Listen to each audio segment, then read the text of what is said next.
상대방의 연락에 집착을 하기도 하고 슬퍼하다가도 또 화를 내기도 하고 날 비난하지 않을까 걱정이 돼서 상대방의 감정을 살피기도 하죠. 결국에는 지치게 만드는 행동을 하는 거예요.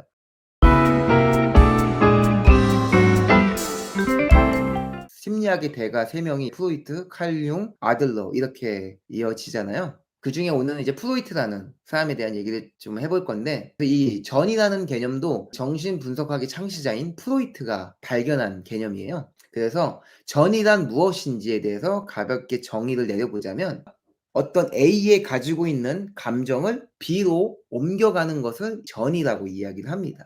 내가 A라는 사람을 통해서 굉장히 좋지 않은 감정을 갖고 있었는데, 그 A와 비슷하게 생겼는데 전혀 다른 사람인 B를 봤을 때 A에게 느껴져 있는 감정을 그대로 갖게 되는 거죠. 그래서 첫인상에 관한 얘기할 때 제가 이런 얘기 해드렸었죠.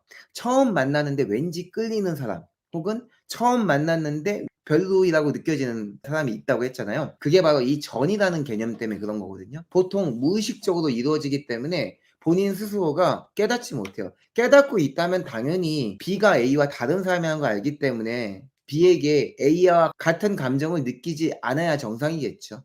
조금 더 연애적으로 이 주제를 가지고 얘기를 해볼게요. 이제 정의는 다 했으니까.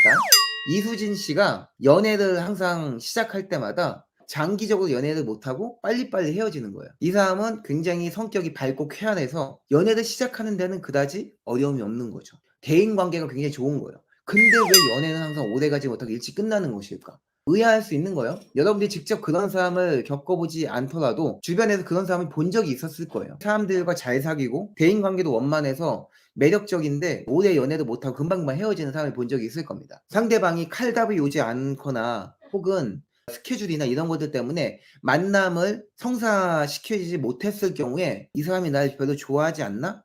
내가 까인 건가? 이렇게 생각해서 스스로 차였다고 생각하는 경우가 있거든요. 그래서 상대방의 연락에 집착을 하기도 하고 사랑받지 못하는 거에 대해서 굉장히 마음이 아파 슬퍼하다가도 또 화를 내기도 하고 내가 하는 행동들에 대해서 날 비난하지 않을까 걱정이 돼서 상대방의 감정을 살피기도 하죠. 결국에는 상대방으로 하여금 이 관계 자체에 지치게 만드는 행동을 하는 거예요.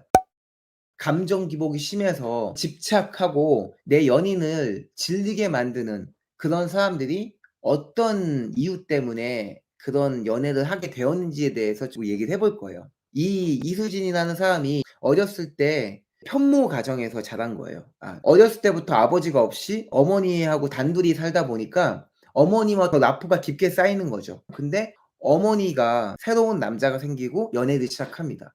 그로 인해 상대적으로 신경을 덜 쓰게 된 거죠. 연애에 집중하는 어머니를 보면서 굉장히 우울해지고 학교 생활에 적응을 못하고 친구 관계도 원만해지지 못하고 그러다가 어머니께서 그 남자와 이별을 해요. 그리고 다시 수진 씨에게 집중을 하게 됩니다. 그러고 나니까 언제 그랬나는 듯이 다시 또 활기를 되찾고 기분이 좋아집니다. 그러면서 자연스럽게 수진 씨는 어머니에게 더 의존적인 성향으로 바뀌게 되는 거죠. 본인에게 관심을 지속적으로 주었으면 싶은 마음이 더 커지게 되고 어머니께 다른 남자가 생기면 내가 사랑을 받지 못하는구나. 내가 사랑을 받기 위해서 무엇을 해야 될까? 눈치를 자꾸 보게 되는 거예요. 무의식적으로 남아있는 그런 의존적 성향들이 가장 가까이에 있는 이제 연인에게 그런 모습들을 비추게 되는 거예요.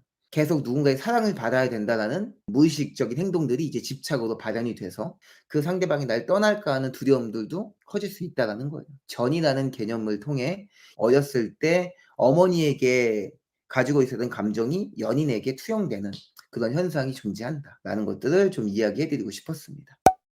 집착하는 연인을 만나게 됐을 때 관계를 좀 더 잘 리드하고 싶은데 연인이 필요 이상으로 불안해하고 제대로 믿지 못하고 내가 떠날까도 계속 두려워하는 연인이 있다면은 어렸을 때 어떤 일이 있었는지를 이야기를 나눠보면서 이런 트라우마가 있진 않았는지 나눠보는 것도 좋을 거예요. 대부분의 이런 트라우마를 치료하는 방법은 무의식적으로 갖고 있었던 것들을 의식적으로 끌어오면 되거든요. 내가 지금 무의식적으로 감정에 전이를 하고 있었구나 라고 인지를 하게 되면은 구분을 할 수 있거든요. 어느 정도는. 인식을 했는데도 구분을 못하면 병원을 가야겠죠. 대부분은 구분을 할 수 있기 때문에 대화를 나누는 것만으로도 충분합니다. 강의가 도움이 됐으면 좋겠습니다.